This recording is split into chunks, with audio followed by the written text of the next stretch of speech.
¿Cargamos? ¿Te parece? Hola, buenas noches. Muchas gracias a todos y a todas por venir. Vamos a empezar con el evento de hoy. Hoy recibimos a Tomás Guerrini, Emilia Galleja y Iñaki Arostegui, profesores jóvenes de la escuela que van a estar presentando sus óperas primas. Josefina Espósito, también docente de la escuela, va a estar moderando la presentación de hoy. Antes de ceder la palabra a Josefina, quiero, como siempre, instarlos a que si quieren se lleven una copia del póster de las actividades de este semestre que hay en los accesos. Como todos los semestres, siempre invitamos a un artista o a un diseñador gráfico distinto a que haga una intervención o una pieza. En este caso es de Pía Castro de la Torre. Ya quedan pocos eventos y nos quedan algunos pósters, así que incluso si alguno se quiere llevar uno sin doblar, ahí en los costados. Y también aprovecho para hacer un par de anuncios, invitarlos a la conferencia de la semana que viene de Gilles Delalex, del estudio francés Moto, como parte del ciclo Nuevos Realismos, que iniciamos en la primera actividad de este semestre con la presentación de Johann Arrow, de Arrow Frick. Esta es una presentación que llevamos adelante con el Instituto Francés y la Embajada de Francia en Argentina, con mucho esfuerzo, así que creo que está bueno celebrarlo y tener a un arquitecto de bastante injerencia en el panorama contemporáneo acá para discutir y conversar. La semana siguiente, de acá a 2 semanas, vamos a recibir a Diego Gras y Tomás Batschenslager del estudio chileno Gras Batz. Diego es profesor también acá en la escuela. Gras Batz es un estudio joven que Diego y Tomás conforman un poco ya en madurez, luego de haberse encontrado trabajando en otras oficinas, con otros proyectos. Esta presentación va a ser parte del ciclo del trabajo de los demás, un ciclo donde un poco queremos mostrar la constelación intelectual de los docentes y las docentes de la escuela. Bueno, antes de cederle el lugar a Josefina para presentar este ciclo, simplemente quería decir que estoy muy contento de que hoy podamos usar este espacio para discutir, analizar, precisamente describir el trabajo de los docentes de la escuela, no solo utilizar este centro de estudios para analizar trabajos con más trayectoria, sino en estas primeras instancias de la carrera profesional poder poner el trabajo de uno a sujeto de discusión. Me parece muy valioso, así que les agradezco a los 4 por haber aceptado la invitación y el sistema perverso de tener que analizar el trabajo de otro y no presentar el de uno mismo. Y bueno, Josefina, te dejo a vos para presentar un poquito más el ciclo y los resultados de hoy. Muchas gracias.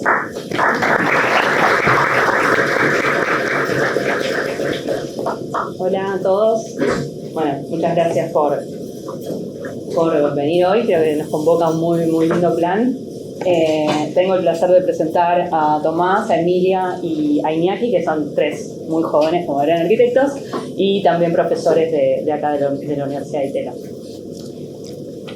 Emilia Galleja es arquitecta por la Facultad de Arquitectura, Diseño y Urbanismo de la Universidad de Buenos Aires, donde también comenzó su sólida carrera como docente en la Cátedra de Morfología de Roberto Lombardi y actualmente se desempeña como profesora titular de Introducción a las Construcciones y profesora adjunta del taller de tesis acá en la Universidad de Itela. También es jefa de trabajos prácticos en la Cátedra Lombardi de la Universidad Nacional de San Martín. Y co-creó el colectivo BDT, Banco de Trabajo, abocado a la intervención e investigación en espacios públicos y también colectivos informales, con el que obtuvo la beca del Fondo Nacional de las Artes y UBANEX. Desde el 2019 se desarrolla como profesional independiente. Tomás Guerrini es arquitecto egresado por la Facultad de Arquitectura y Urbanismo de la Universidad Nacional de La Plata. En 2016 cursó el programa de Arquitectura y Tecnología en la Escuela de Arquitectura y Estudios Urbanos de la Itela, y actualmente es profesor titular del taller de construcción de imágenes, también acá en la Itela. Y entre los años 2017 y 2020 colaboró en la oficina de Amos Faiden como jefe de proyectos. Y desde el 2020, junto con Jerónimo Bailat y Manuel Marcos, fundaron 2 oficinas que desde entonces van en paralelo. Ethan de Clark y de Klerk y Bachmann. Y Iñaki Arostegui es también arquitecto por la Facultad de Arquitectura y Urbanismo de la Universidad Nacional de La Plata y magíster en proyecto arquitectónico avanzado por la Escuela Técnica Superior de Arquitectura de Madrid. Fue docente de proyecto en La Plata y también en FADU-UBA y actualmente es profesor adjunto del taller de tesis acá en la ITERA. En 2018 comenzó el proyecto de investigación Supraorden, que define como una colección y curaduría de plantas arquitectónicas universales y atemporales con estrategias genéricas de orden basadas en sistemas isotrópicos. En 2020 funda Argar, estudio que lo funda junto a Isidro Barcerón, donde desarrollan proyectos domésticos y comerciales tanto en La Plata como acá en Buenos Aires. Pero bueno, habiendo pasado el momento más protocolar de esta presentación, quería detenerme un poco en intentar explicar por qué me emociona particularmente este evento de hoy, porque hoy vamos a escuchar hablar de 3 casas, una casa de Tommy, una casa de Emi y una casa de Iñaki, pero ninguno de ellos va a hablar sobre su propia casa, sino que va a describir la casa de alguno de sus colegas, ¿no? La obra de uno de sus colegas. Y a su vez son 3 casas que son sus obras primas, los primeros proyectos de sus estudios, y que aún no han sido publicados, por lo tanto tenemos el lujo de verlas hoy por primera vez, o mejor dicho, tenemos también el placer de escuchar lecturas sobre estas obras por primera vez. Y el ejercicio de describir la obra de un colega despierta como una pregunta que creo que nos va a acompañar durante toda la jornada de hoy, que es cómo nos acercamos los arquitectos a los trabajos de otros arquitectos, y agregaría a los trabajos de arquitectos de nuestra misma generación, a nuestros pares. Si puedo auto-responder esta pregunta, yo diría que lo que buscamos es conocer un poco más sobre nosotros mismos, y también buscamos identificar nuestras propias ideas esbozadas en los trabajos de los otros, y por momentos también apropiarnos de esos momentos de las obras en las que nos sentimos identificados. Por eso los invito a todos hoy a ver cómo cada uno de ustedes se va a acercar a la obra del otro para transformarla también en obra suya, en algo propio. Listo.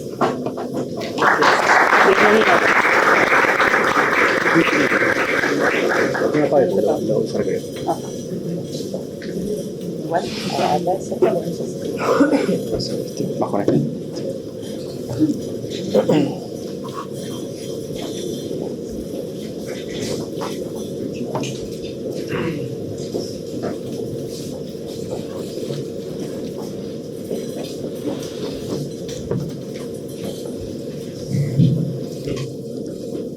Bueno, se escucha bien, ¿no?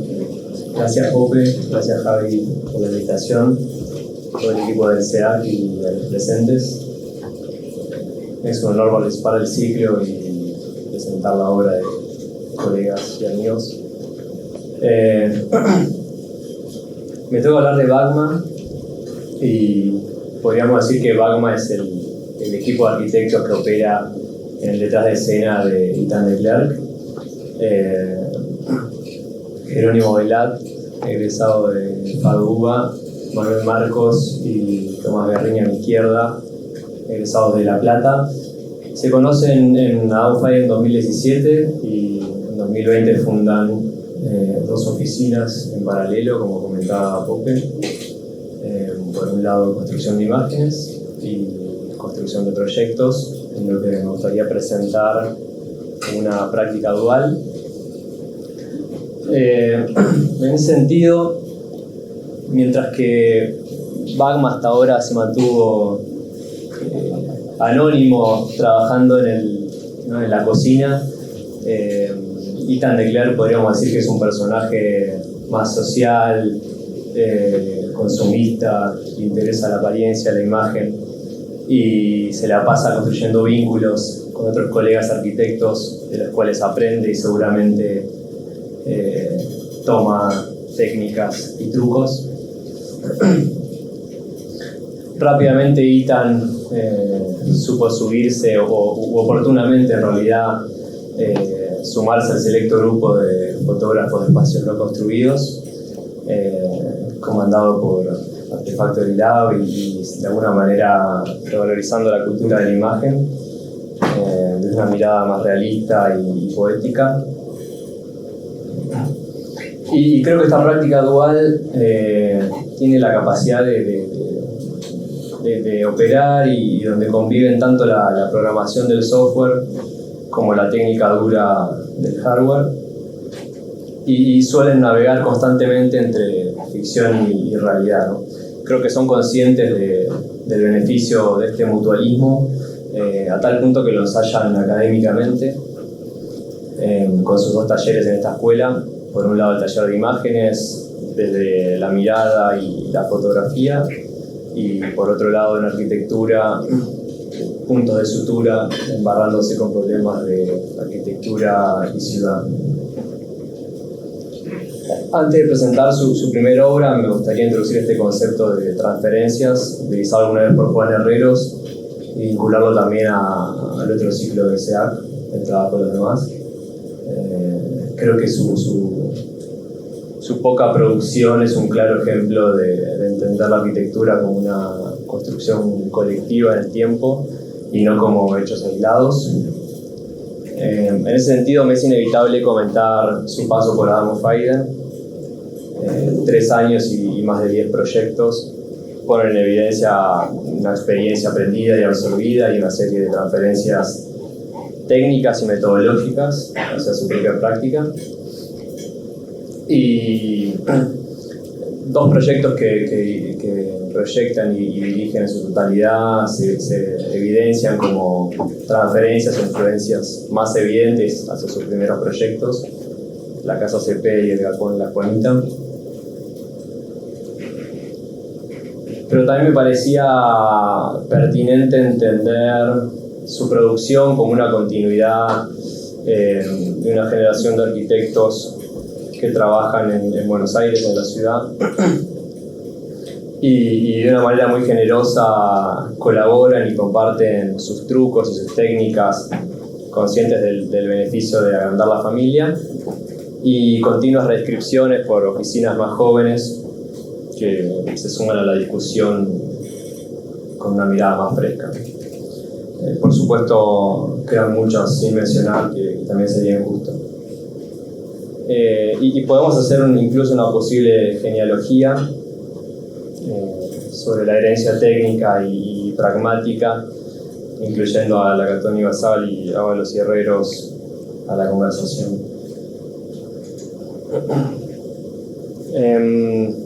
Con este contexto cultural, arquitectónico, local y con su amplio abanico de influencias contemporáneas, gracias a Itan, surge su primer proyecto, se llama La Casa de los Porteños, en las afueras de La Plata. Y de una forma oportunista y a distancia tienen que operar en una zona de conflicto entre el avance de la ciudad y el roce con un área productiva, el cordón frutícola más grande de Buenos Aires. Entonces, en ese límite de negociación empiezan a surgir nuevos loteos.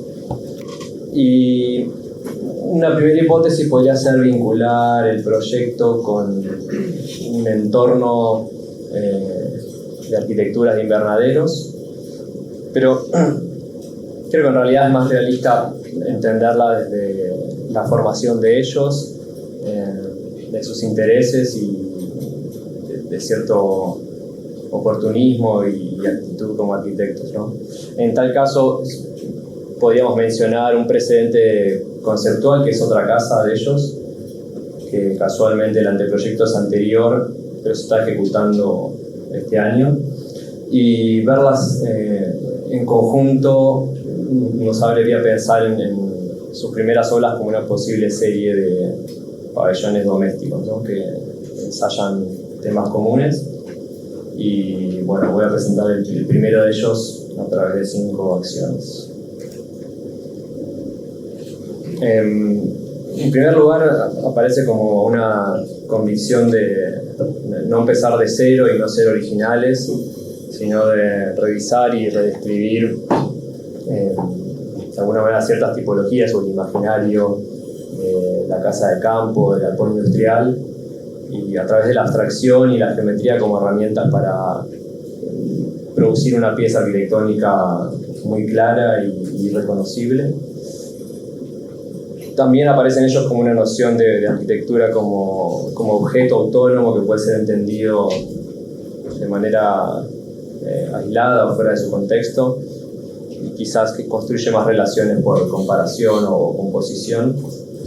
También esto seguramente tenga que ver con su forma de trabajar desde el software volumétrico de Ethan, y se evidencia en esta idea de pieza cerrada que no tiene elementos intermediarios con su entorno. Y también existe una negociación de escalas y proporciones muy acertada, me parece. El simple volumen engaña al observador y tiene como unos trucos perceptivos. Al parecer un proyecto grande y pequeño según la distancia o el punto de vista donde se lo mire. Siguiendo con esta idea de abstracción de la pieza y además sumando temas de reducción y economía de proyecto, el segundo enfoque tiene que ver con la ausencia de galerías. Es un proyecto que de alguna manera redescribe la casa de campo tradicional con su galería de sombras y mediación con el exterior. En este caso no existe tal espacio intermedio, sino que es una relación más directa, pero con ciertas cualidades de introducir el exterior al interior, ¿no? A ella le gusta decir que la casa es la galería misma, siendo la planta baja la responsable de asumir esas mediaciones, ¿no? Y lo puede hacer porque tiene ciertas condiciones de semicubierto. La más importante es una situación performática de sus carpinterías de planta baja, de 3 caras libres, donde las aberturas corredizas se montan sobre el 50% de los otros elementos, produciendo una gran apertura de la planta baja. En relación a la organización, se me viene esta idea muy rápido de servir la sala, como alguna vez lo ensayó la casa Sin Cualidades de Ungers, como una forma contemporánea de entender la flexibilidad y la adaptabilidad que previamente teorizó y ensayó Luican a través del espacio servido y servidor, incluso como una actualización de la técnica del Poyet. Y si vemos en comparación las dos plantas de su proyecto, es clara la idea de un pabellón lineal que busca lateralizar y concentrar sus servicios e infraestructura para liberar el espacio, mientras que la planta baja social se organiza como una planta libre, indeterminada, para libre apropiación. La planta alta privada busca subdividirse según ritmos estructurales, y acá aparece, creo, la primera contradicción, que es que la planta alta está circunscripta en un espacio creado por una cubierta inclinada. Eso imposibilita repetir la lateralización de los servicios y se debe colocar transversalmente como un espacio más, ¿no? En una especulación de usos, esto quizás hace más evidente, mientras que la gran sala de planta baja resulta muy eficiente y performática, la planta alta evidencia la obligación de tener que circular por el frente, por la fachada ventilada, y quizás atravesar alguna sala privada para llegar al lugar. Si vemos las dos plantas de sus dos primeras obras, a la izquierda la casa actual, Los Porteños, y a la derecha su obra actual en ejecución, es muy clara la continuidad de temas y de investigaciones, como una construcción en el tiempo, esta idea de pabellón lineal, de espacio indeterminado, el mueble como infraestructura, ¿no? Y sobre todo buscar disponibilidad por funcionalidad.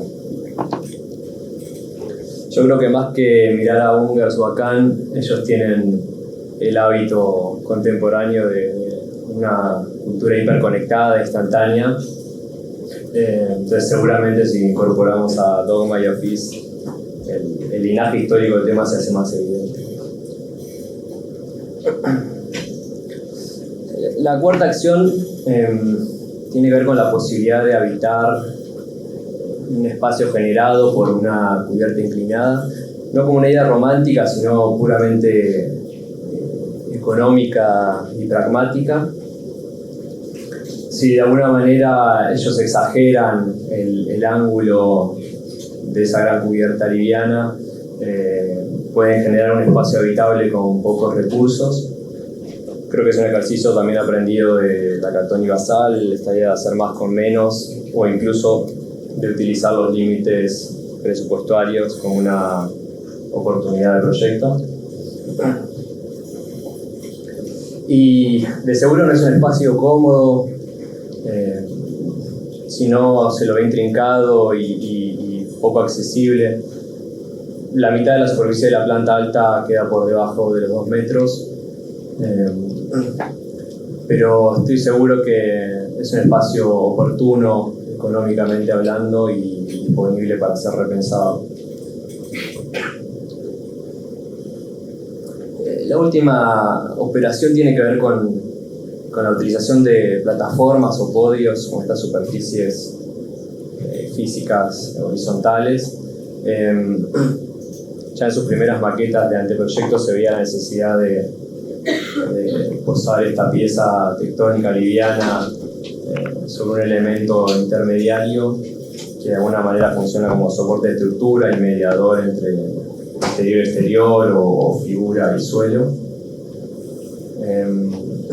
También se lo puede entender como la línea que vincula el mundo estereotómico del suelo con lo tectónico de la cabaña contemporánea, o como una estrategia para domesticar un medio con mínimos gestos y de alguna manera arraigar un pabellón genérico a un lugar específico. Y constructivamente, al ser la única etapa húmeda de la obra, el hormigón permite ser moldeado y liberarlos por un momento del rigor técnico de la estructura metálica y ensayar nuevas formas. Otra posible mirada o narrativa podría ser entenderla como la casa del repragmatismo, haciendo alusión a la descripción de Iñaki Ábalos en La Buena Vida sobre el proceso que acompaña el desarrollo de las case study houses. Repragmatismo como una mirada actual y contemporánea en relación al hacer y al usar. En ese sentido creo que Bagma forma parte del grupo de arquitectos que sustituyen la concepción tradicional del constructor por la de creador de sistemas. Ellos son conscientes de tomar el control del proyecto operando con una serie de reglas autoimpuestas, pero al mismo tiempo las mantienen con cierto grado de libertad para negociar con contingencias y el mercado. Y con estas 3 palabras o conceptos ellos presentaban el proyecto a los clientes, y creo que es una descripción muy pragmática, incluso táctica, de entender las condiciones económicas como oportunidad.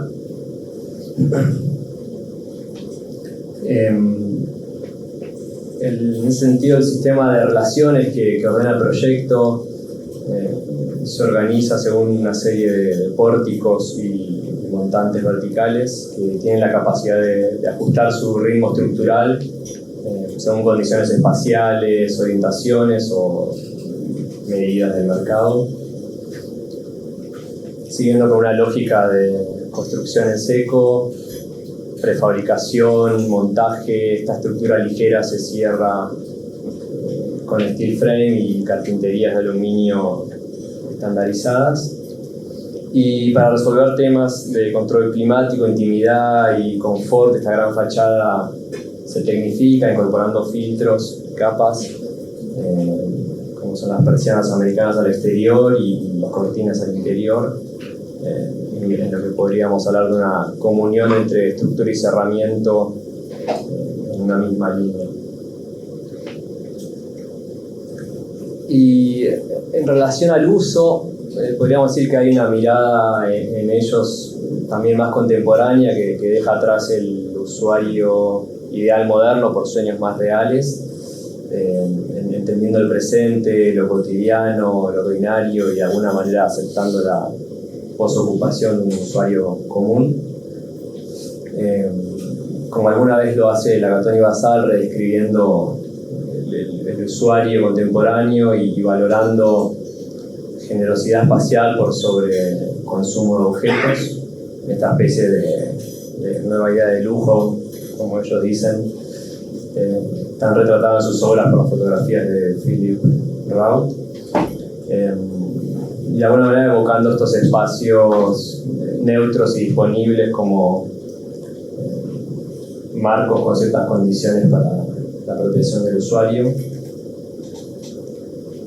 Creo que los Bagma son conscientes de esto, saben encontrar una belleza justa entre lo sofisticado y lo cotidiano, y sus proyectos esperan la inevitable ocupación de las personas de manera positiva. Para ir cerrando, de nuevo esta idea de práctica dual, creo que ellos operan con la historia sin prejuicios, confían en la técnica moderna, pero entienden quizás que no es suficiente y deciden hablar de imagen y forma, pero sin la obsesión por el significado posmoderno. Y desde una misma oficina saben cultivar una mirada poética y sensual de la arquitectura, pero que seguro deviene de decisiones razonadas, precisas y ajustadas. Si Ethan de Klerk se define como fotógrafo de espacios no construidos, podríamos decir, retomando un escrito de Marcelo y Sebastián, que los Bagma son constructores contemporáneos. Gracias.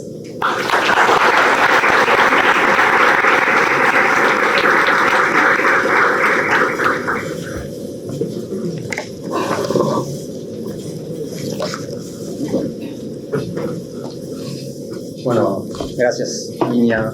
La verdad que muy lindo por ahí para contar. Nosotros no nos habíamos mostrado las presentaciones, así que es un poco, estoy todavía procesando lo que acabo de ver y escuchar.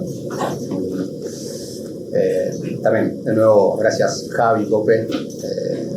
Desde el momento que recibimos o que recibí la invitación, comencé a pensar en la forma de esta descripción, o en qué es lo que vamos a describir y sobre todo cómo vamos a hacerlo.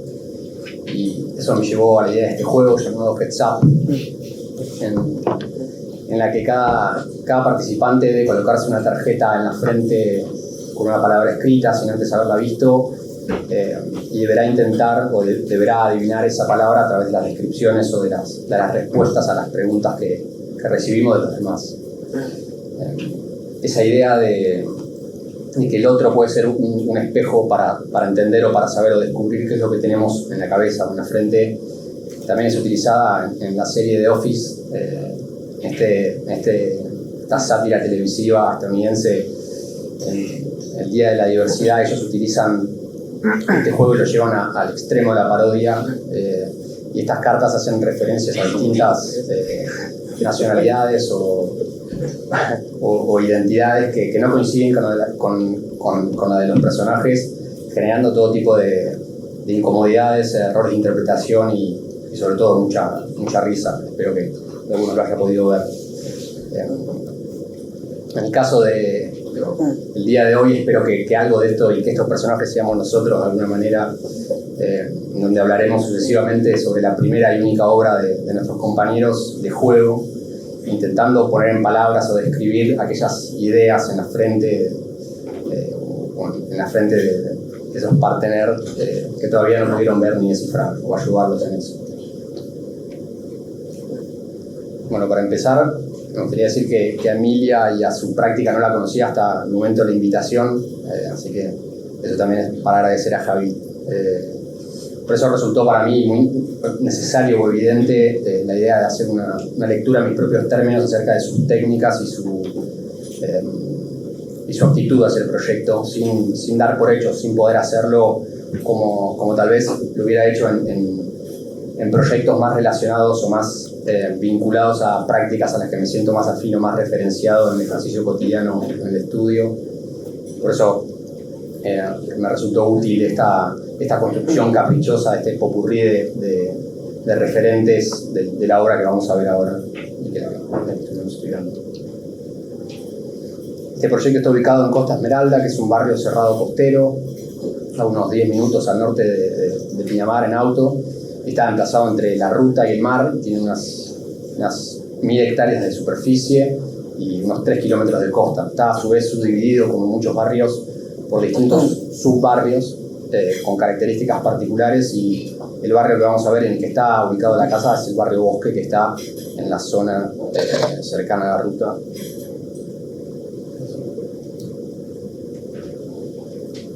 Uno de los aspectos que tal vez pueda destacar este encargo de los otros dos proyectos, y es algo que voy a ir vinculando este proyecto también con los otros dos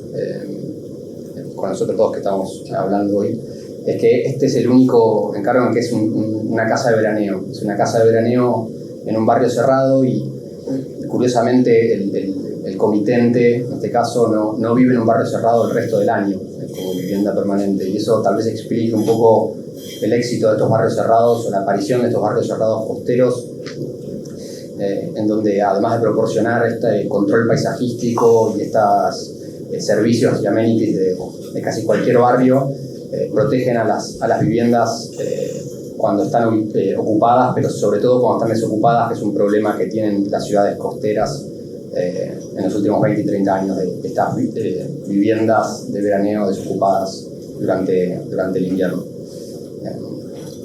Respecto al encargo, un presupuesto bastante acotado, de unos $80.000, y que requería espacio no solo para las 2 personas que le iban a usar regularmente, sino contar con la posibilidad de recibir entre 5 o 6 personas más como visitas ocasionales. En este barrio Bosque que mencionábamos, que lo primero que podemos decir es que tiene este esquema de loteo muy particular, con estos lotes dispersos de forma aleatoria en estas grandes manzanas un poco amorfas, y estos lotes en forma de pastillas con sus laterales curvos constituyen un paisaje de límites y direcciones muy difusas, acentuado a su vez por las grandes arboledas de pinos, eucaliptos y cedros, y a su vez acentuado por estas calles sinuosas de arena y las ondulaciones tan características del paisaje costero. Del primer encuentro con Emilia, parece la idea que más me quedó resonando fue su uso del término contingencia. Ella planteó que de los 3 proyectos de este ciclo, que estamos viendo en este ciclo, este proyecto, el de la Casa Cruz, es de todos los proyectos el más contingente, o al menos el más permeable a la contingencia, ubicando la casa con columnas de Iñaki, que es la que vamos a ver al final, en el otro extremo, y la que vimos anteriormente, la nuestra, en una zona intermedia.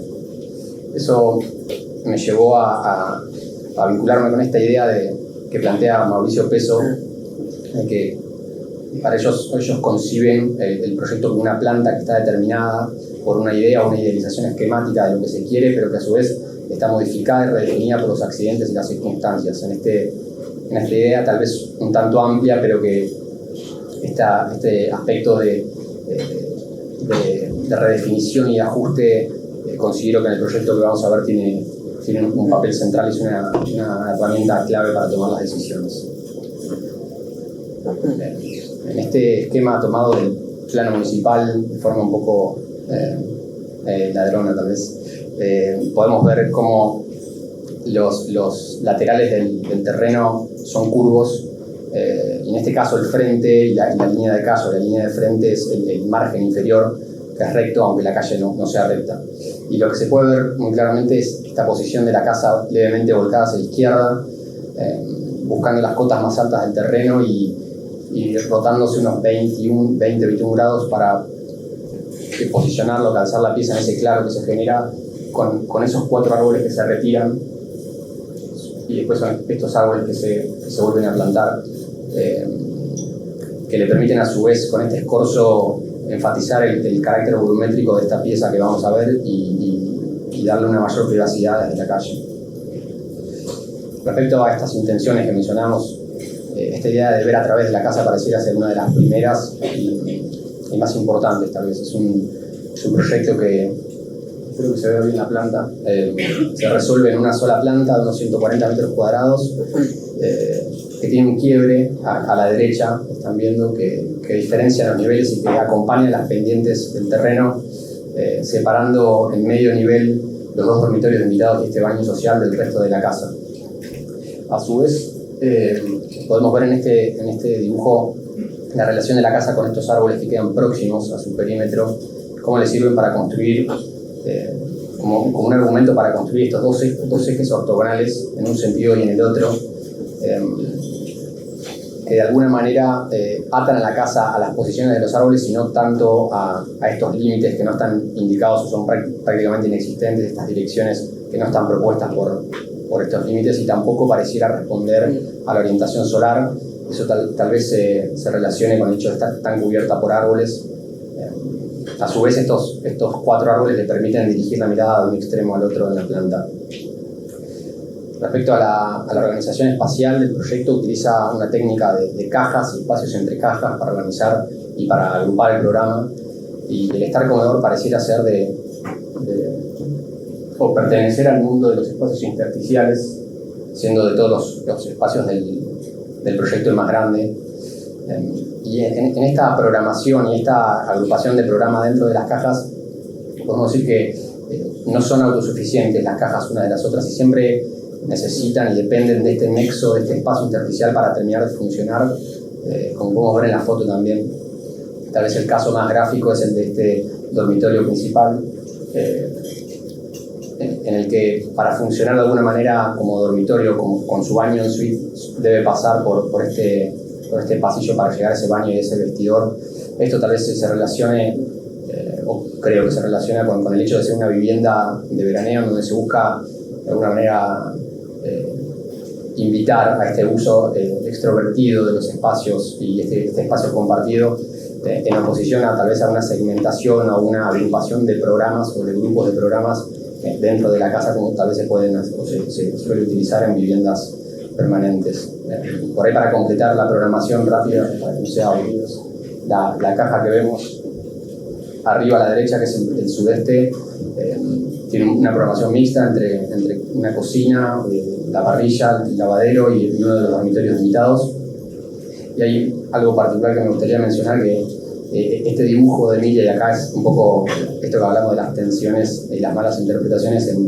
En mi visita a la casa, el vínculo entre esta cocina y el estar no es tan franco como se ve en el dibujo, y eso tal vez está virtualmente más restringido, ese paso a través de esta barra y es el dintel que construye la viga que genera el perímetro del estar comedor. Por ahí, para completar el programa, la caja que está abajo a la derecha, que es el sudoeste, al frente, en uno de sus lados, tiene el otro dormitorio de invitados y este baño social. Respecto a los espacios intersticiales que mencionamos, este espacio intersticial, se generan 3 tipos de espacios. Este ingreso semicubierto, podemos ver, el estar comedor y este pasillo longitudinal hace las veces también de espina dorsal del proyecto, de una manera que son cubiertos, y este patio trasero que vemos por encima, y estos dos patios laterales que son descubiertos. Tal vez acá podemos decir que la organización de este espacio intersticial, en esta forma de cruz, de alguna manera le dan el lugar al nombre del proyecto, a esta casa cruz, y a juzgar por su nombre pareciera ser que el dominio y el control de la planta son fundamentales o fundacionales a la hora de concebir este proyecto. En cuanto al sistema constructivo, a cómo está construida, utiliza un sistema constructivo de construcción húmeda convencional o tradicional, y tiene zapatas corridas, estructura de hormigón de vigas y columnas y ladrillos huecos, y tal vez el hecho más importante del sistema es que pareciera ser que esta estructura portante no es determinante, ni tiene a cargo la organización o la definición de las medidas del proyecto, sino por el contrario pareciera estar siempre dispuesta a una reposición, a una indicación de estas cajas o de estos muros que conforman las cajas. De alguna manera, esta estructura portante está subordinada a la posición de las cajas y de hecho es gráficamente omitido en estos dibujos de Emilia o del estudio. Es un claro signo de baja responsabilidad o de bajo control en el proyecto. En cuanto al verdadero control del proyecto, utiliza esta técnica de enfrentamientos entre aberturas como una forma de coordinar las medidas y las proporciones de este espacio intersticial. Este espacio intersticial que a su vez indicará las distancias entre las cajas y los programas más cerrados. Esta técnica a su vez le permite ajustar con precisión la incidencia de las carpinterías en el presupuesto, que tiene una incidencia menor al 10%, que considero bastante baja. Y con esta incidencia controla o le permite controlar y protegerse de las bajas temperaturas y a su vez cerrarse fácilmente en las temporadas en donde la casa va a estar desocupada. Longitudinalmente el proyecto lo podemos partir en 4 grandes módulos, siendo este módulo que en los dibujos vemos a la derecha cubiertos por una losa de hormigón plana con una terraza accesible que busca estas copas de los árboles o estas medias copas de los árboles, y los 3/4 restantes tienen una cubierta de chapa inclinada que acompaña la pendiente del terreno y que termina de cubrir el resto de la casa. En base a, o en cuanto al interior, cada uno de los espacios que quedan por debajo de estas cubiertas tienen su propia regulación de altura a través de cielorrazos de yeso planos, con una idea tal vez específica de la proporción y las relaciones de medidas que tiene cada uno de los espacios. De alguna manera no tiene una vocación de homogeneizar las definiciones en este tema de la altura libre, sino todo lo contrario, marcar una especificidad en cada uno de los espacios, y de todos los espacios el único en el que esto se rompe o se exceptúa es en el estar comedor, en donde el cielorraso copia la forma de la cubierta que tiene por encima y se pega a esta pendiente de la estructura del techo y enfatiza ese carácter central en la planta o concéntrico incluso. Estas diferencias de las que hablamos, tanto como las que mencionamos al principio, este quiebre en la planta, estas diferencias en las alturas libres y esta hibridación en la cubierta que acabamos de mencionar, de alguna manera no son exteriorizadas, no son exhibidas, y utiliza estos muros exteriores y estas cargas murarias como una forma de homogeneizar estas diferencias y controlar la forma exterior de la pieza de una manera disociada de las relaciones del interior. Podemos decir que utiliza este despliegue de las vistas en estos estudios de fachada, una técnica para controlar a través de ciertos puntos y diagonales que va trazando esa forma final. Y tal vez lo curioso es que utiliza o el punto más alto de la casa, que lo vemos o en realidad no tiembla mucho en estas vistas volviendo para atrás. El punto más alto de la casa coincide con ese quiebre o esa hibridación en la cubierta, ese cambio de un sistema al otro. Y con este dibujo, o con esta noción, introduce esta disociación, esta idea de controlar la pieza y controlar el volumen a través de una superficie o de un muro para controlar el volumen, y se opone o de alguna manera pone en duda las jerarquías y las relaciones de los espacios interiores controlados a través de la técnica que mencionaba, esta técnica de cajas, espacios entre cajas. A esta noción de superficie le pertenecen no solo estas diagonales que marcábamos en vista, sino esta única diagonal que vemos en planta, que a su vez utiliza o sirve como costura entre las dos cajas que dan al frente y construye este semicubierto de acceso. Y tal vez algo curioso, que por ahí Emilia se va a enojar porque lo muestre, pero de esta nación pertenece, y esta diagonal le da lugar también a este único muro del proyecto que no conforma un volumen, que es este muro que vemos a la derecha del ingreso, y que es a su vez el único muro del proyecto que uno puede ver su espesor y que lo puede ver de canto. Me parece que enfatiza esa idea de disociar el control de la planta con el control volumétrico de la pieza. Respecto a los tonos, utiliza este blanco inmaculado como telón de fondo para recibir las proyecciones de los árboles. Creo que esto tiene una intención o una respuesta al sitio que que va de la mano de esta idea de la permeabilidad a la contingencia o de la respuesta a lo que recibe, la información que recibe del sitio. Pero a su vez tiene por el otro lado como una idea de una imposición o esta abstracción de la pieza blanca a través de los árboles que de alguna manera discuten esa otra idea. Y esta pieza blanca a través de los árboles necesita de este zócalo que estamos viendo que sirve como mediador y que es el que regula el contacto entre este volumen blanco y este suelo accidentado y estos tonos más aterrados. Este zócalo a su vez tiene estos colores menos abstractos y de alguna manera sirve a su vez como apoyo para algunas de las carpinterías, en este caso para las carpinterías que pertenecen a las cajas.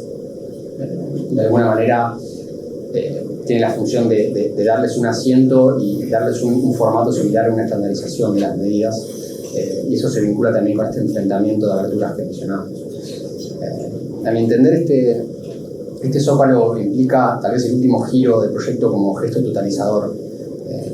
Intenta de alguna manera dotar al volumen de un cierto orden, una cierta estabilidad que hasta el momento no tenía, pero que a su vez tiene sus propias excepciones y se quiebra en este ingreso a la izquierda, también en coincidencia con el punto más alto y esa coincidencia con el cambio de sistemas de cubierta, y no coincide con el quiebre en planta que mencionábamos, no tiene la intención de exteriorizar los niveles o las diferencias del interior. A su vez se desactiva en este patio trasero, intentando despojarlo de la mayor información posible y dotándolo de una abstracción o una neutralidad extra al proyecto. Este proyecto no pareciera operar bajo una extrema precisión ni basarse en premisas indiscutibles, sino en la tensión que implica el cruce de varios principios o varias intenciones, y de alguna manera se guarda y se rescata siempre el recurso de la excepción para evitar lo forzado. Esta ambigüedad y este constante ajuste, redefinición, mantienen en estado de suspensión algunas relaciones y se diferencia de un enfoque jerárquico en donde se intenta radicalizar la hegemonía de pocos principios. En este proyecto las intenciones, al entender, se tensionan horizontalmente y la jerarquía entre ellos permanece en disputa.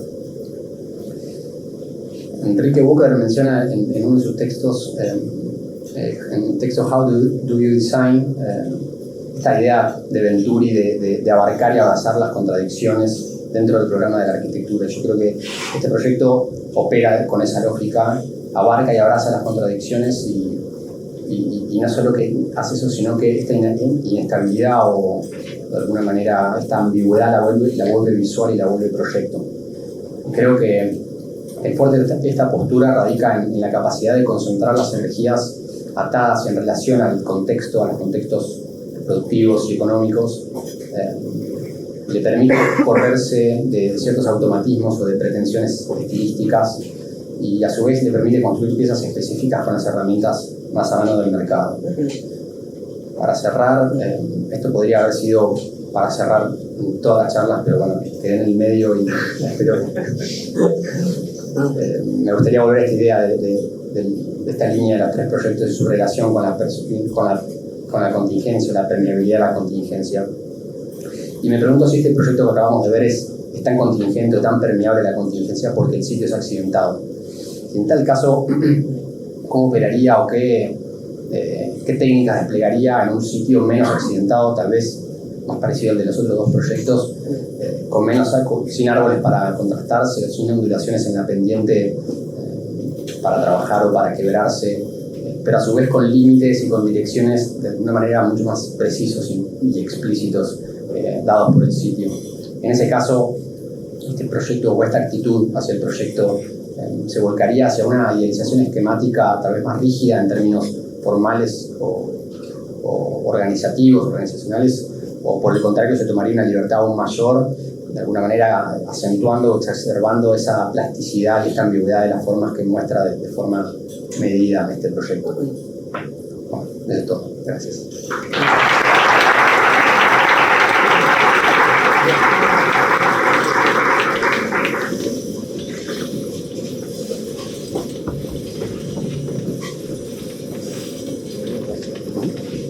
Bueno, ¿se me escucha ahí? Sí.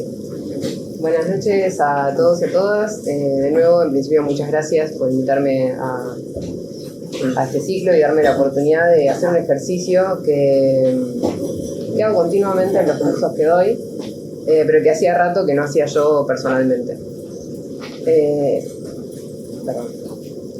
En esta ocasión me voy a ocupar de describir la casa con columnas, ubicada en las afueras de La Plata, en Villa Crisá, y proyectada por Iñaki Elostegui, formado también en La Plata y en la Escuela Técnica Superior de Arquitectura en Madrid, como mencionaba anteriormente Josefina.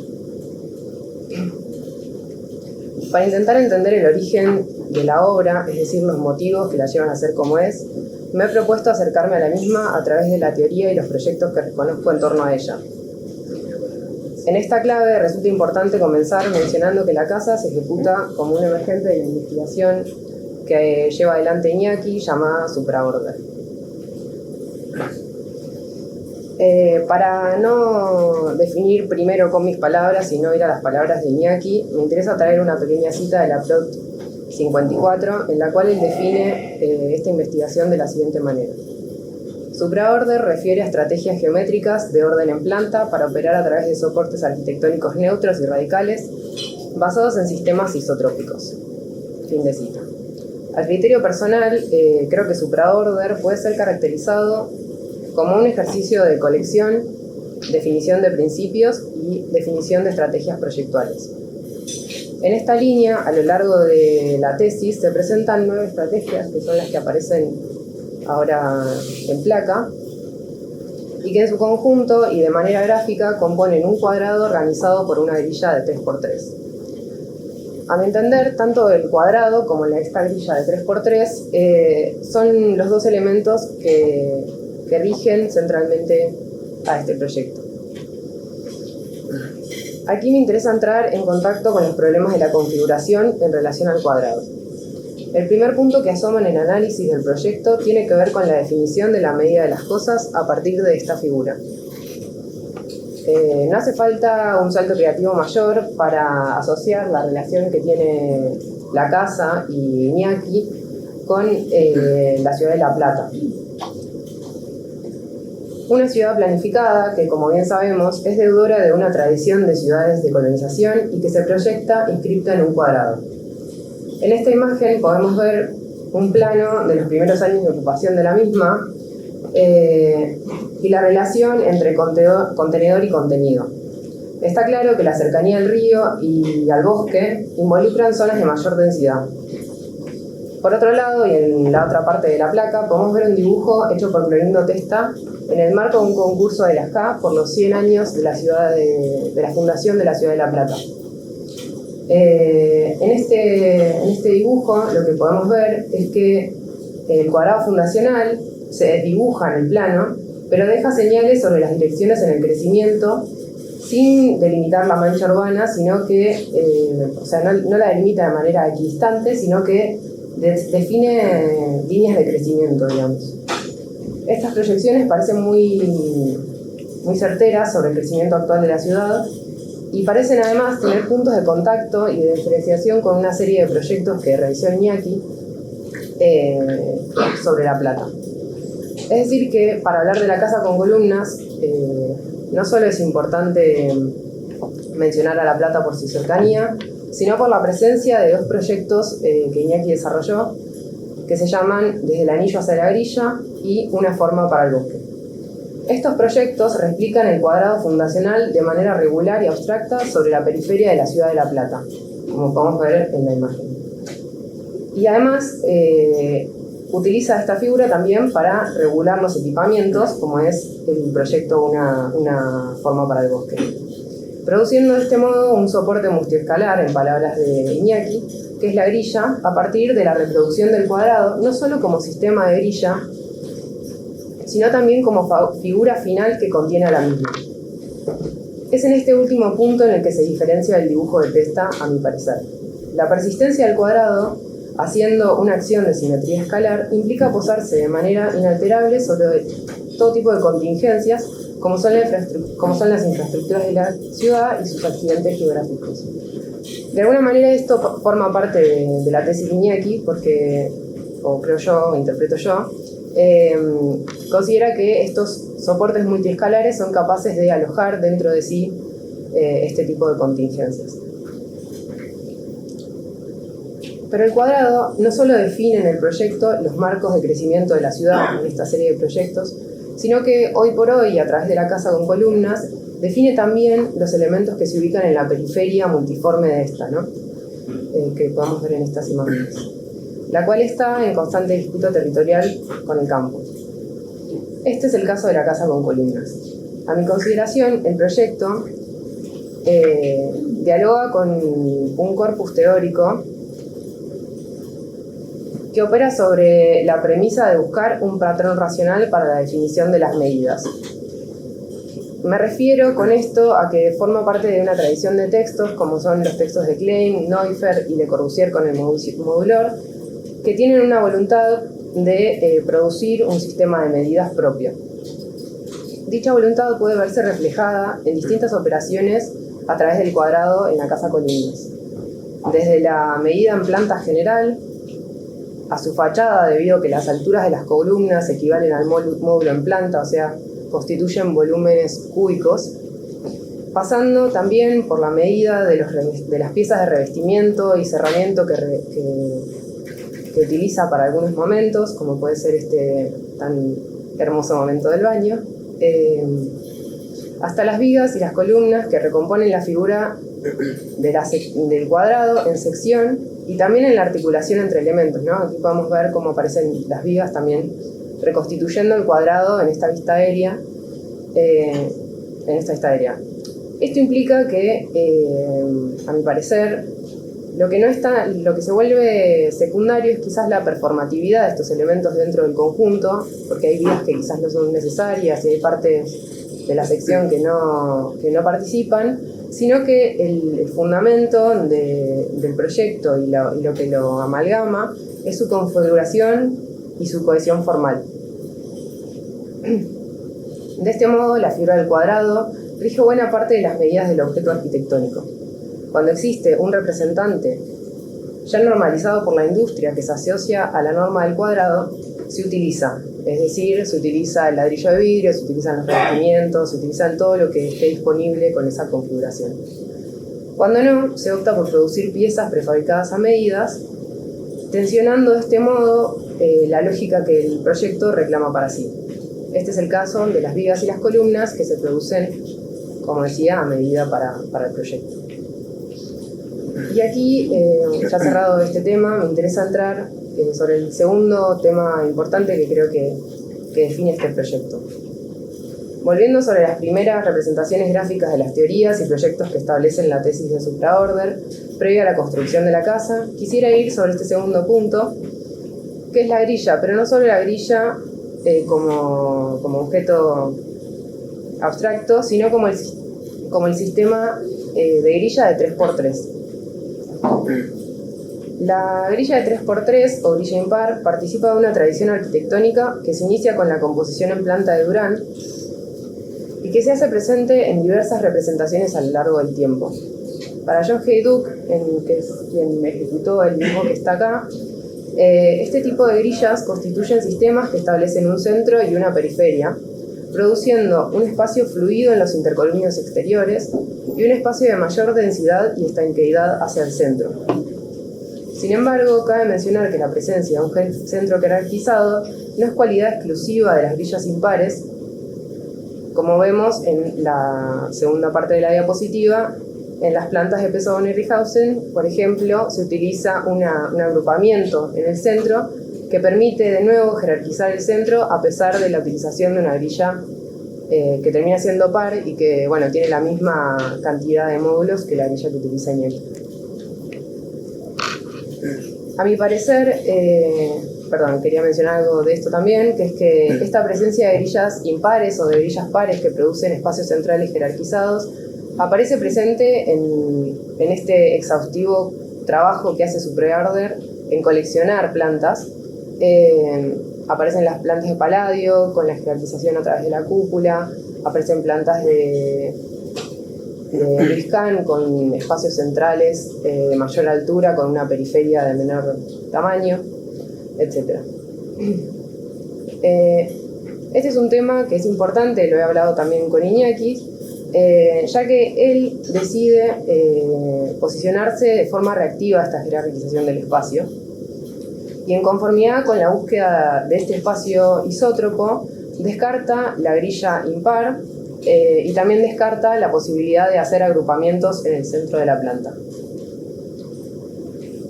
Sin embargo, y profundizando en esta decisión, es que arribo a una apreciación que considero de relevancia. En la casa con columnas, el centro del espacio no coincide con un módulo, sino que coincide con la intersección de la grilla y se materializa en una columna. Bueno, esta columna posee una medida de 30 por 30 centímetros, que como sabemos es una medida bastante superior a la necesaria para una edificación en una única planta. De este modo, la grilla materializada en las columnas no se resuelve como una lógica únicamente abstracta de organización, sino que tiene una presencia material en el proyecto, definiendo la estética del mismo. No existe de este modo un espacio central jerarquizado, o dicho de otro modo, un módulo central, sino que existe un objeto central, que es dicha columna, y que es además el objeto que le da nombre también al proyecto, ¿no? La casa de columnas. Pero más allá de la grilla como soporte isótropo y la elección de la configuración de la grilla para producir este espacio isótropo, es importante mencionar que la envolvente se presenta en el proyecto como una oportunidad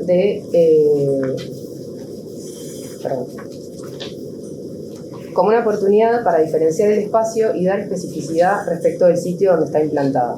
Un poco esta premisa de partir de una organización abstracta para permitir la especificidad en el proyecto. Esta envolvente se ocupa en cierta medida de regular las contingencias que no han afectado a la estructura o que no la han definido, al menos en mayor medida. La superficie interior de la vivienda, como podemos ver en planta, es igual a la superficie de las dos galerías. Pero si la comparamos cualitativamente en vez de cuantitativamente, notaremos que la performance de estos espacios es diferente debido a las condiciones que promueven las envolventes. Estos sistemas se proponen como objetos mucho más blandos que la estructura, afectados parcialmente por la condición climática y la iluminación de cada momento del día o del año. Sin embargo, estas envolventes casi no ajustan su medida en relación a las orientaciones sobre las que se disponen. Esto tiene que ver con que estos marcos genéricos, definidos por la estructura, tienen una medida que determina, al menos relativamente, la posición del cerramiento.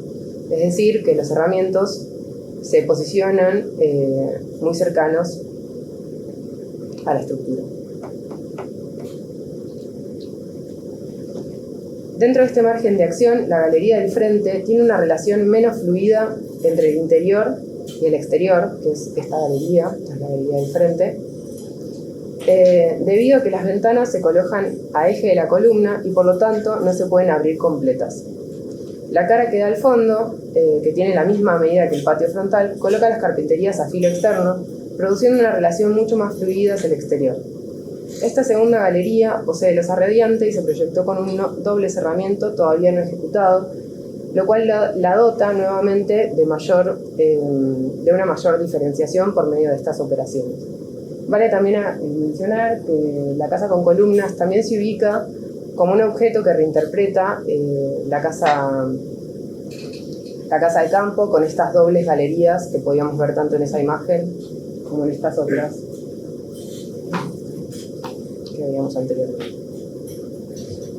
Para cerrar, quería mencionar que es inevitable entender esta presentación como un recorte no exhaustivo de la descripción del proyecto, que debo decir me resultó muy interesante debido a la construcción de una cohesión propia muy clara y de la construcción de una teoría en torno al proyecto que es de alguna manera parte de lo mismo, ¿no? Como no hay una diferenciación casi entre teoría y proyecto. Este relato es simplemente un recorte producido por mí para entender los fundamentos de una arquitectura que, como habrán visto también en el proyecto que contó recién Tomás, es bastante diferente a la que yo realizo. En conclusión, creo importante decir que el arqué, el origen o la razón de este proyecto, está asociado, a mi parecer, fundamentalmente al orden geométrico, corriendo el foco de la capacidad y las condiciones de estos materiales para la producción de este orden en un sitio específico. En este sentido, el proyecto Casa con Columnas responde a su razón basándose en sistemas de grillas y cuadrados que la organizan y la definen de manera muy pertinente.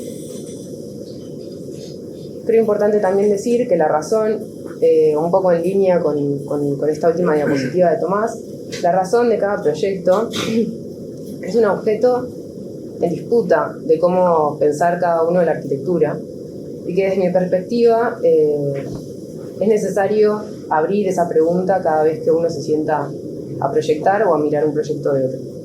Quizás esto sea objeto de un debate para más adelante, pero me interesaba mencionarlo.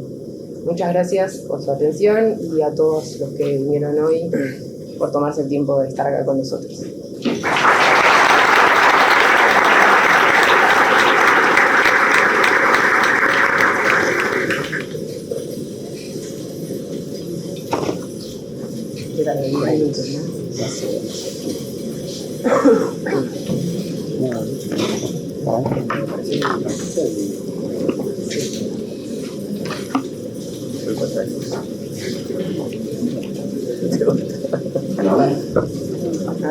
Chicos, muchas gracias por la presentación. Me gusta que se están peleando.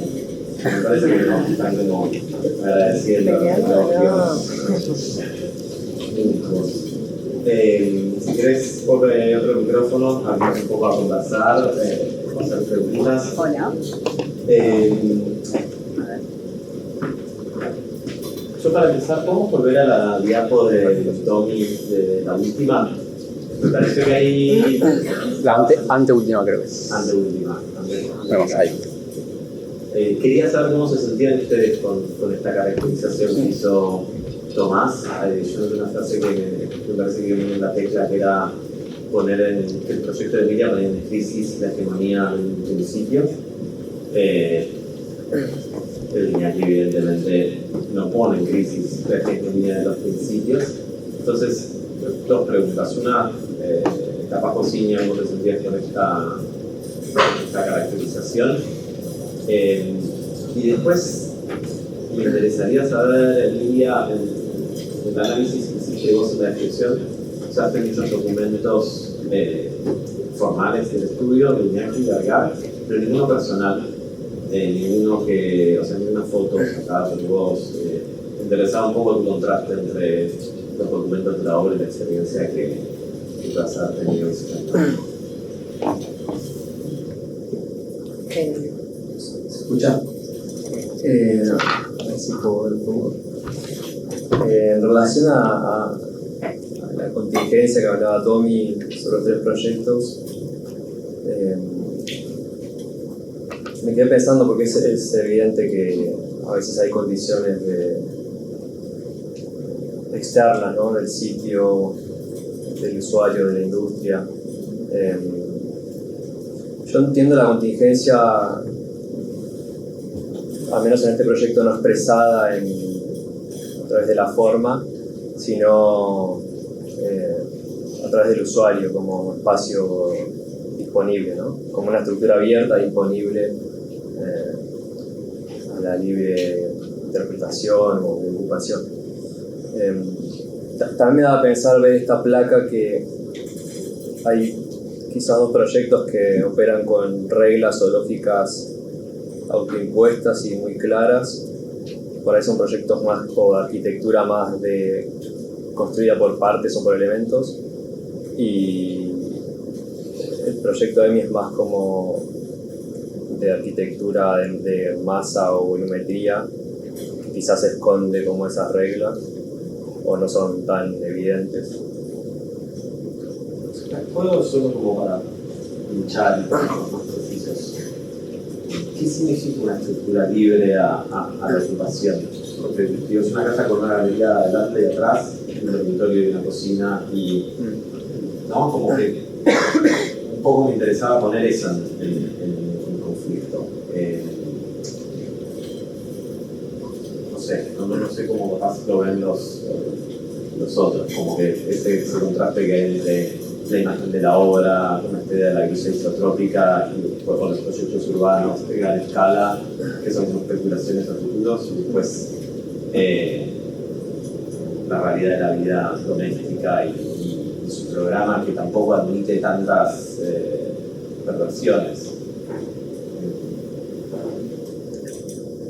Sí, pero de alguna manera, al menos a través de Supraorder y cómo lo veo en la práctica, me gusta este conflicto de negociación entre el orden estricto y cierta libertad o flexibilidad obtenida por ese orden, ¿no?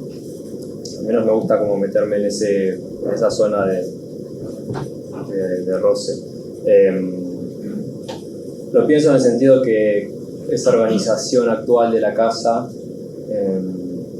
puede cambiar fácilmente, tanto en superficie como en organización o en programa, con acciones mínimas, digamos, ¿no? Dentro de una estructura rígida, que se mantiene estable, digamos, como que de alguna manera el proyecto mantendría su mismo lenguaje, pero podría cambiar performativamente.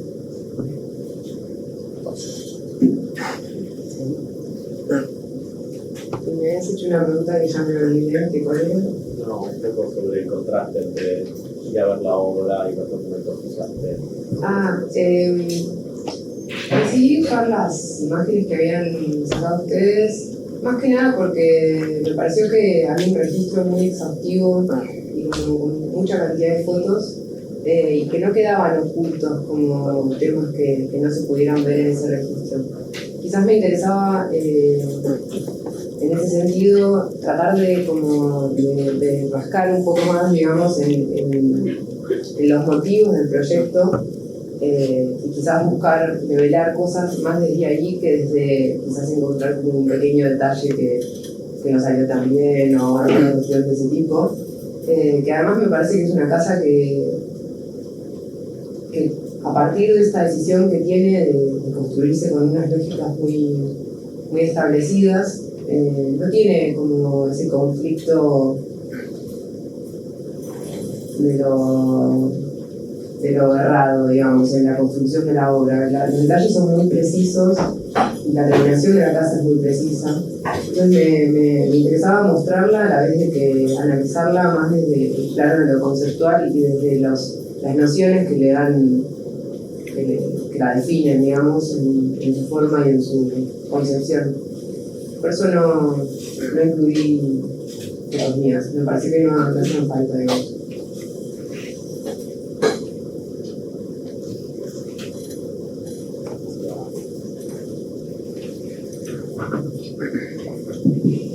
Bueno, gracias por las presentaciones y por el trabajo de armar estos hilos narrativos que cada uno fue desarrollando en su charla.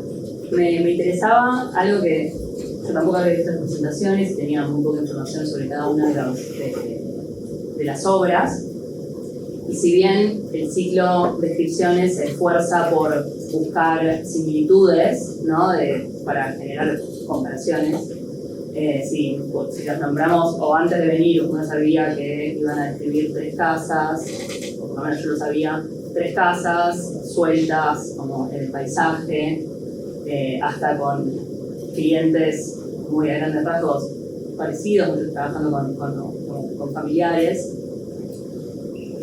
Digo, por esos puntos podríamos creer que los proyectos tienen muchas similitudes, pero cuando uno ve las presentaciones, los proyectos están llenísimos de diferencias.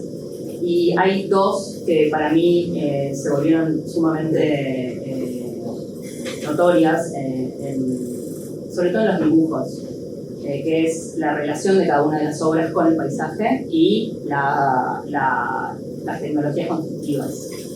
Son 3 tecnologías completamente distintas y a la vez la forma en que se relacionan con el paisaje son también muy diferentes, y su relación con el entorno en los dibujos queda muy en evidencia cuando en las primeras 2, en los dibujos de Tomás y de Iñaki no hay ningún tipo de información sobre el entorno, y en los dibujos de Emi la casa realmente, o sea, está muy puesto en primer plano cómo va tomando forma a partir de ir relevando y reconociendo todas esas dos dimensiones en lo que está pasando alrededor. Y me interesaba como preguntarles cómo ven esa relación entre la tecnología constructiva, o sea, la tecnología que eligieron para construir sus proyectos, y la relación con esos entornos más próximos. Y también me intriga como saber cuándo aparece la resolución tecnológica en los proyectos.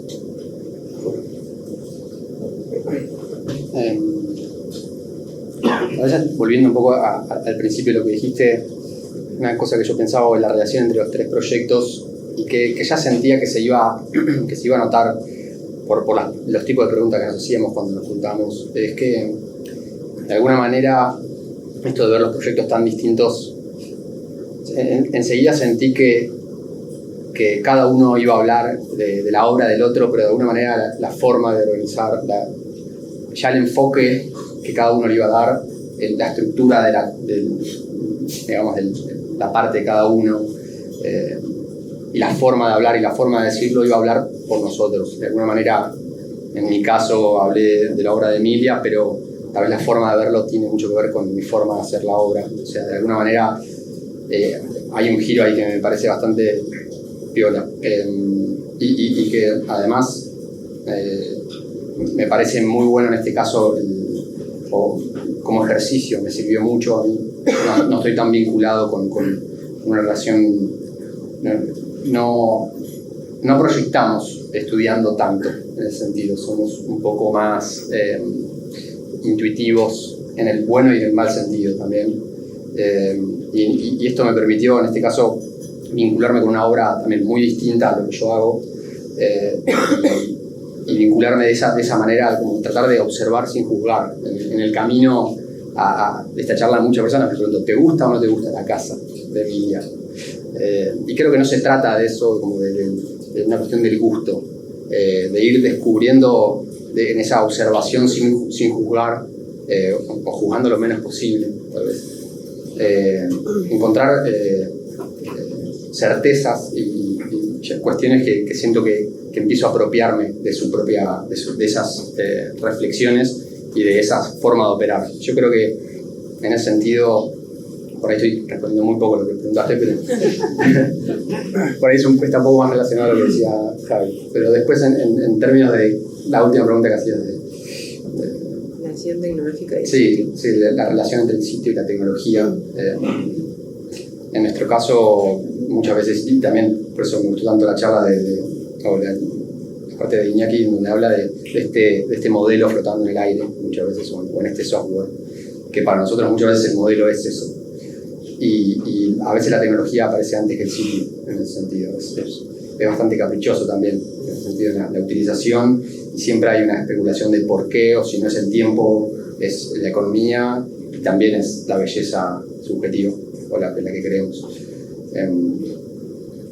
Y después, yo creo que hay, o lo que intenté plantear con esta placa, la relación de los proyectos a la contingencia, pero también la relación a esta idealización esquemática que plantea Peso, es que considero que los tres proyectos tienen relaciones distintas con esa contingencia y con esa idealización esquemática. Yo no, en ese sentido, no creo, o esa hegemonía de los pocos principios, creo que, por ejemplo, en el caso de Iñaki, la contingencia le indica que la casa se cierra en dos tapas y que circula de un sentido al otro, y ahí hay contingencia y hay respuesta, o hay una permeabilidad que tal vez es menor, y que tal vez esa idealización esquemática domina, pero también hay contingencia. Y en el caso de Emilia, también hay idealización esquemática y hay abstracción, a pesar de estar respondiendo mucho más a los accidentes. Dejo un poco la palabra.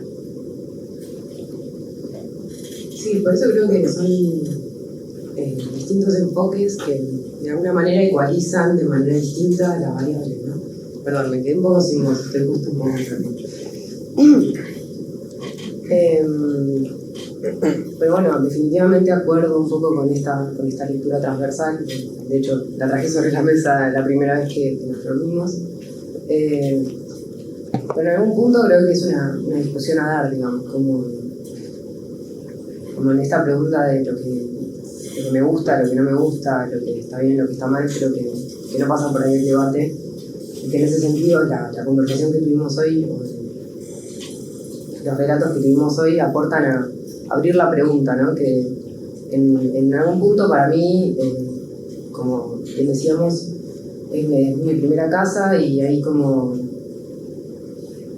algo sobre que todavía se están formulando las cosas, ¿no? Como hay ideas que están cerradas y hay ideas que están abiertas, y por eso me parece súper interesante construir este debate para que esas ideas se contrasten y se reformulen la cantidad de veces que sea necesario. Respecto a la aparición de la tecnología, creo que apareció de alguna manera a la mitad del proyecto. Yo al principio tenía alguna voluntad de construir de otra manera, como una construcción un poco más en seco. Incluso pensé en construir con perfiles metálicos, pero la costa tiene una característica, que es que el aire es muy corrosivo y tiene como esta acción sobre los materiales muy agresiva. Y terminé decantándome por la construcción en mampostería como más tradicional, porque me parecía que resolvía un poco más esta cuestión de la casa de verano que está lejos, el mantenimiento, un montón de cuestiones. Y también de alguna manera algo que no creo que Tomás no mencionó, pero que tampoco sé si es tan importante, pero bueno, ahora lo voy a mencionar. Es que este zócalo, como tiene, además de la voluntad de reconstruir algunas cuestiones geométricas de la casa que están un poco más abstractas, también aparece como una diferencia en la terminación que permite absorber como este momento más sucio de la casa, que es donde la casa se toca con el piso, que se toca con la tierra en realidad, no con el piso. Y por eso ese zócalo hacia el patio del fondo desaparece, ¿no? Desaparece porque el patio del fondo tiene piso y no requiere esta mediación entre la tierra y el blanco, que es este revoque más grueso y más sucio, ¿no? Respecto a este punto, sí. Me preguntaba por qué. Perdón. Si yo puedo hablar acá o no. No, del cambio de solado entre el patio de acceso y el patio de atrás. Porque ahí, en ese momento me parece como en la casa cuando se organizan esos dos ejes y que rematan siempre en carpinterías de más o menos las mismas condiciones, ¿no? Como el eje interior que organiza todos los ambientes de la casa, y el otro que arma la carpintería de entrada y al mismo tiempo la carpintería de salida, como si fuera como una pausa muy, muy breve en el paisaje. Sí. ¿Por qué cambia el solado? Una pregunta rápida y aquí vamos a abrir. No me acuerdo si Tommy eligió este dibujo o no, claro, no. Bueno, hay un dibujo que es muy parecido a este, pero que también tiene estos pisos. Y está buena la pregunta porque parece una pequeña decisión, pero no es tan pequeña, sino que tiene un poco que ver con la condición de cada uno de estos patios. El patio frontal pretende ser un patio más del mundo del exterior, o sea, que absorbe más las características de ese mundo exterior, de ese sitio, y toma como esta textura de la piedra que de alguna manera reconstruye como la forma del quiebre de los troncos de los árboles. ¿Y cuéntanos la planta? Ahí está dibujado, ¿no? Ahí. Ahí se ve la textura del piso. Sí, ahí se ve. Buenísimo.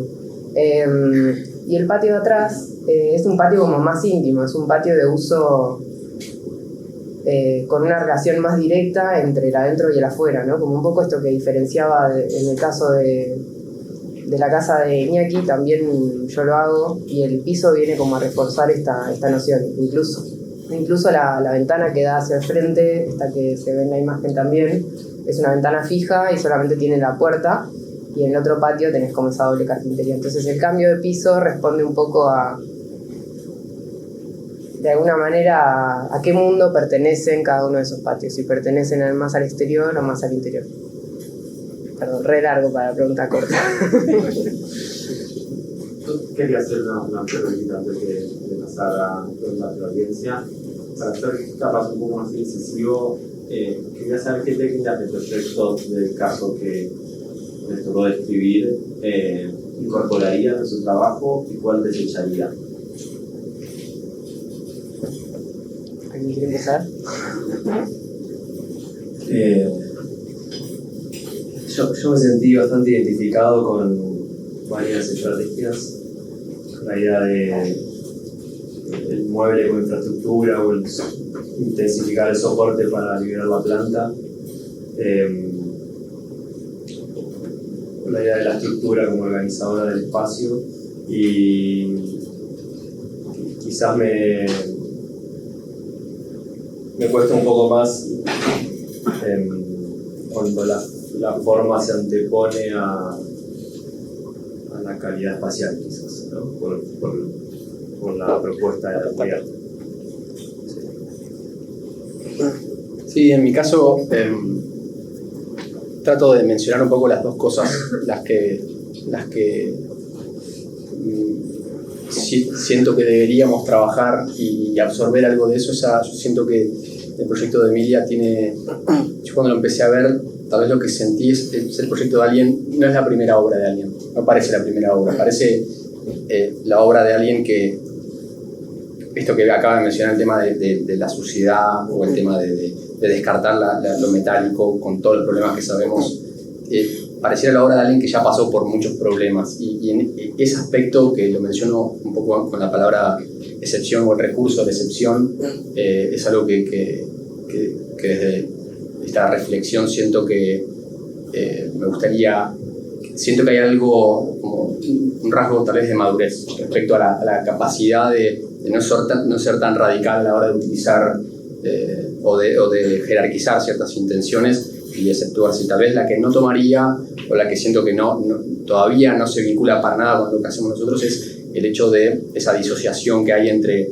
el interior y el exterior, eso de jugar a dos juegos disociados, ese zócalo que muestra un quiebre porque funciona por fuera pero no coincide con el quiebre adentro. Pues ahí siento que estamos más cerca de esa idealización esquemática nosotros en esa relación. Yo puedo usar así que les queda ese por allá.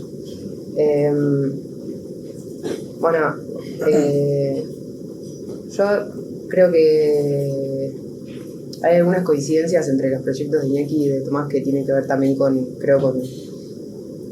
dónde se han formado y demás. Y creo que en ambos casos tienen un trabajo respecto de la técnica mucho más preciso al que logro yo con la técnica que utilizo, ¿no? Que en algún punto hay un tema que en realidad yo no tenía en agenda y creo que lo tengo en agenda en el último tiempo también porque he entrado como en vínculo con otros ámbitos, que es también este problema de lo que es más perdurable de la arquitectura, lo que es como más difícil de quitar y lo que no tanto, ¿no? Como esta cosa de producir una estructura, un poco esto que mencionabas, ¿no? Como de una estructura que tenga un ordenamiento propio, que tenga la capacidad de alojar diferencias en el futuro.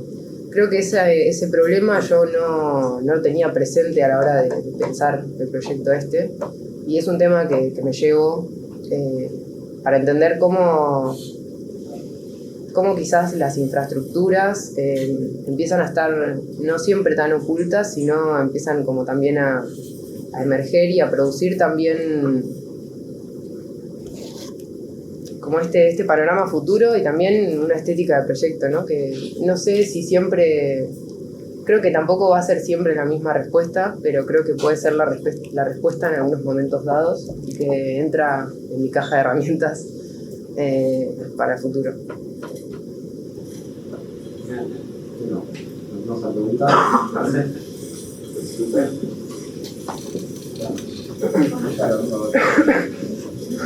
Cantó Pri. Modelo oficial de una de las sesiones de fondo. No, para la grabación.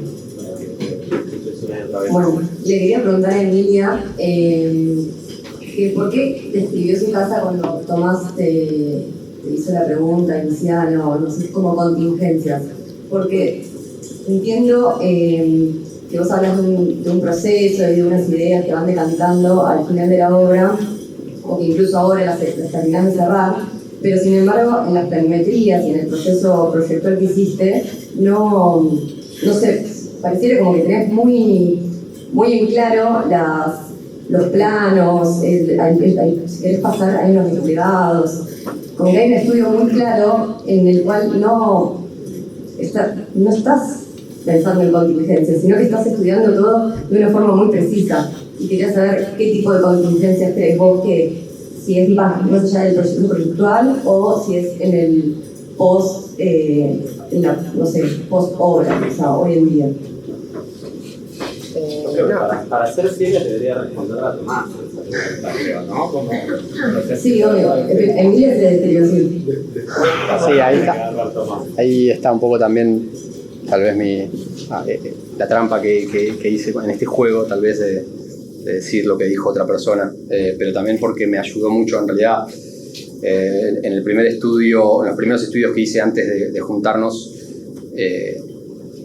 buscaba la palabra que explicara mejor eso, y lo dijo ella cuando nos juntamos y fue como, ok, porque esa respuesta para mí, yo no sé si estamos hablando de las mismas contingencias de lo que planteaste vos recién.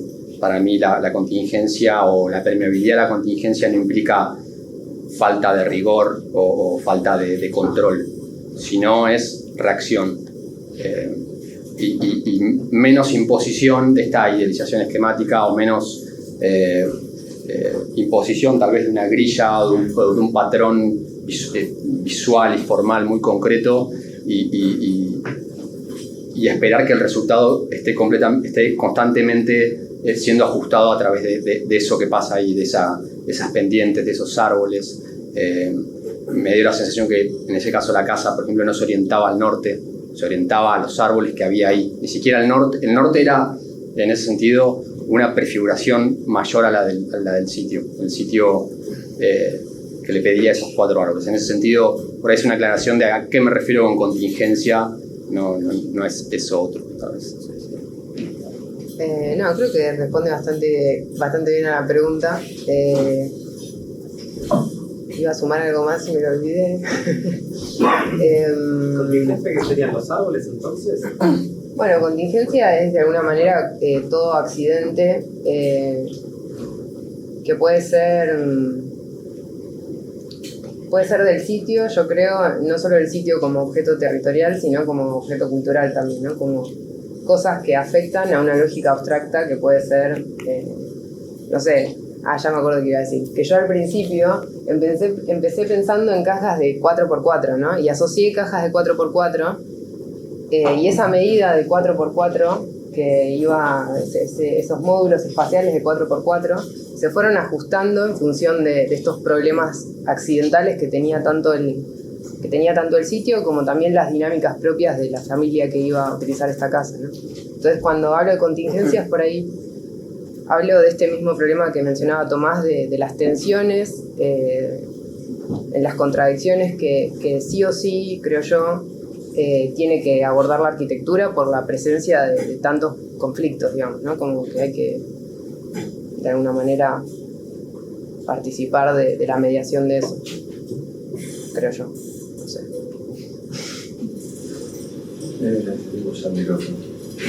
Primero quería empezar felicitándolos a los tres, porque trabajan doblemente, primero porque son unas obras muy buenas, y también por el rigor y el cariño con que se tomaron la propuesta del ciclo. O sea, las presentaciones fueron estudiadísimas y tratando de construir algo más de lo que vieron inmediatamente, ¿no? Y eso para la audiencia es algo que se agradece. Yo fui hablando de distintas cosas que fui tachando porque se iban hablando, y me quería quedar con una sola que me quedaba, que eran más, no las diferencias que hay entre las obras, sino aquello que las reúne. Porque hay muchos temas en común, Sofía algo de eso había dicho en la presentación. Bueno, obviamente son casas, son primeras obras que parecen estar comisionadas por gente que confía en ustedes, y que les permite tener una transcripción bastante directa, más allá de las contingencias, de lo que creen o quieren hacer, de la idea que tienen de arquitectura.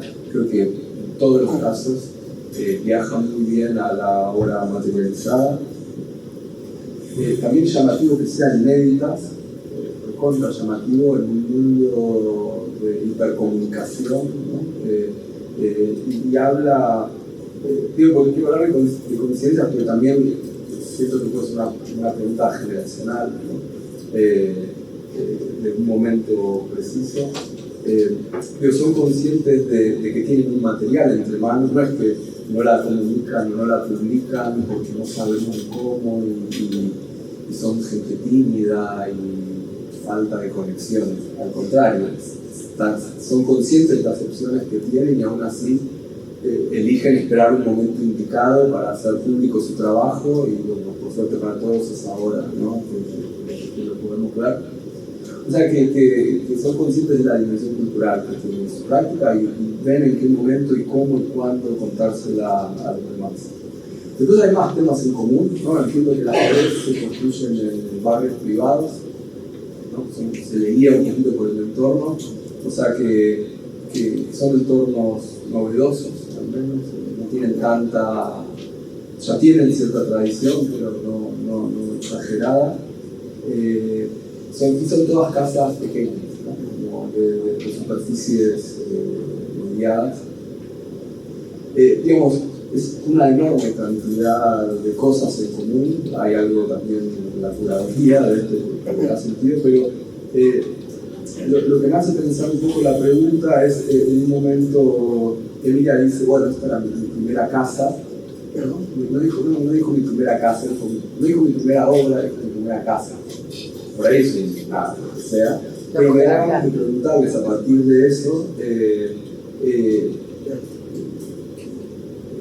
digamos cuál es el campo de acción que creen que tienen para trabajar como arquitectos, o sea, dónde creen que son los siguientes pasos, o dónde podrían encajar los temas que les interesan a ustedes respecto al mundo que hay afuera, o sea, cuáles intuyen, que es muy difícil, ¿no? Arrancar, pero al mismo tiempo uno, o sea, yo creo que los temas que me interesan a mí coinciden con lo que está pasando en esta parte o en esta de la sociedad, o sea, y cuáles son los programas y los lugares donde imaginan sus segundos pasos, ¿no?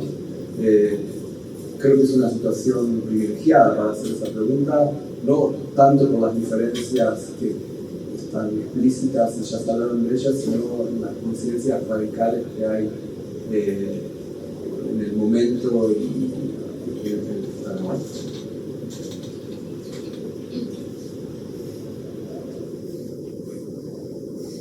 Qué difícil.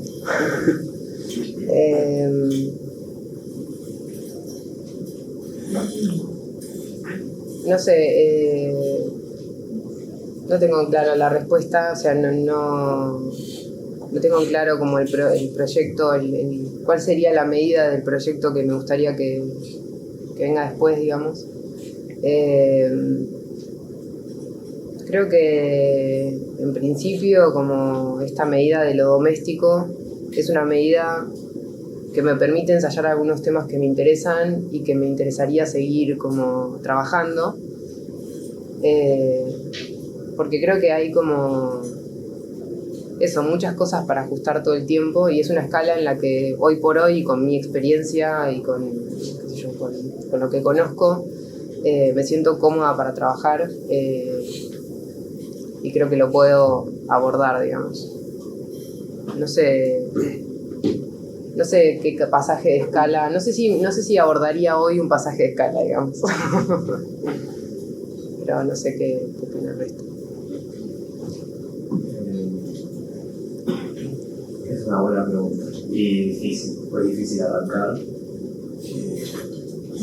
También como mostrar proyectos, también la forma en la cual esos proyectos se transformaron en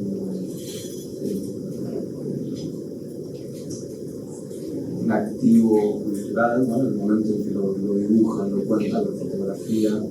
Es una pregunta que tiene que ver con que el proyecto también es la práctica que tienen. O sea, obviamente no es una pregunta de certeza, sino de intuiciones y de elecciones. Digo, para bajarle.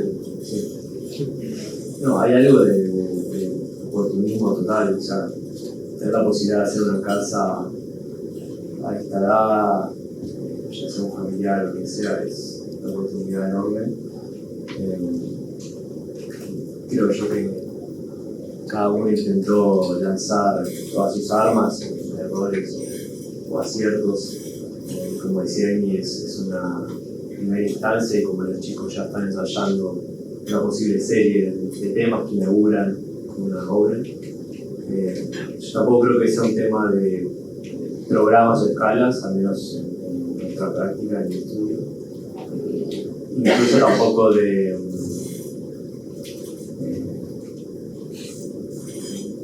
práctica ejercida como de obra pura, sino también entender la arquitectura en el ámbito académico y la investigación, que me interesa mucho por ese lado. Y creo que también son proyectos a distancia, que hoy tenemos que usar más esa posibilidad de arquitectura a distancia. En mi caso, soy el único que sigue trabajando en La Plata, habiendo tenido posibilidades de venirme para acá. Entiendo que hay un campo fértil, quizás con más camino para desarrollar obra que estando por acá, entonces lo veo como oportunidad. Tal vez mientras estabas construyendo la pregunta ya estaba vinculando, interpreto que la pregunta viene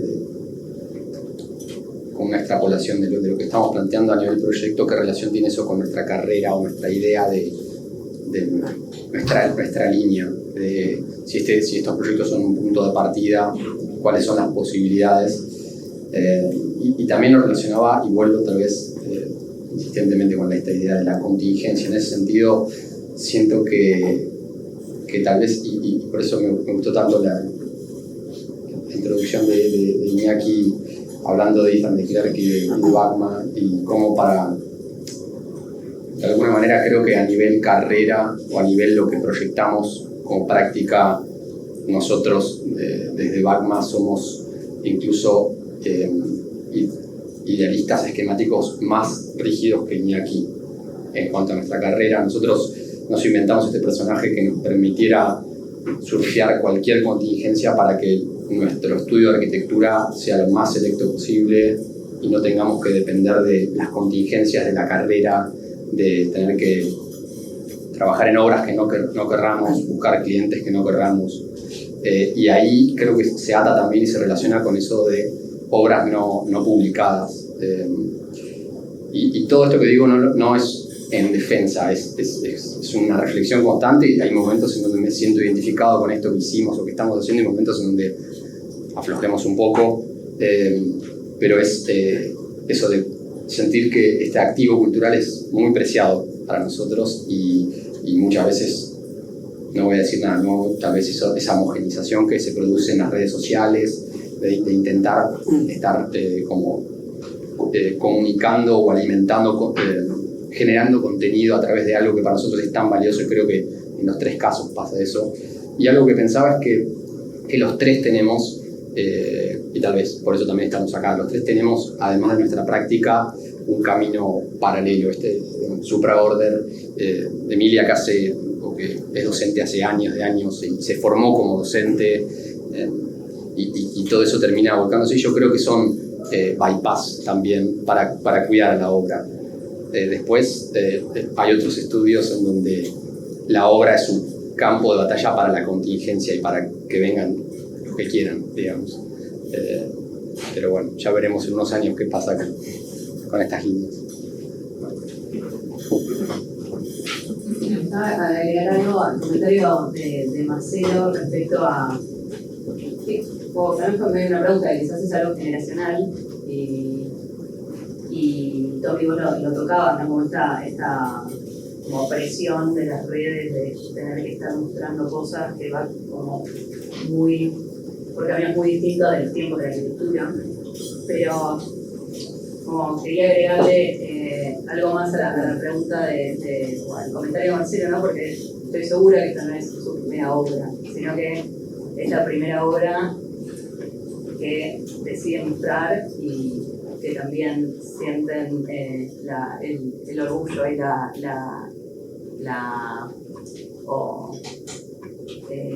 ¿cómo decirlo?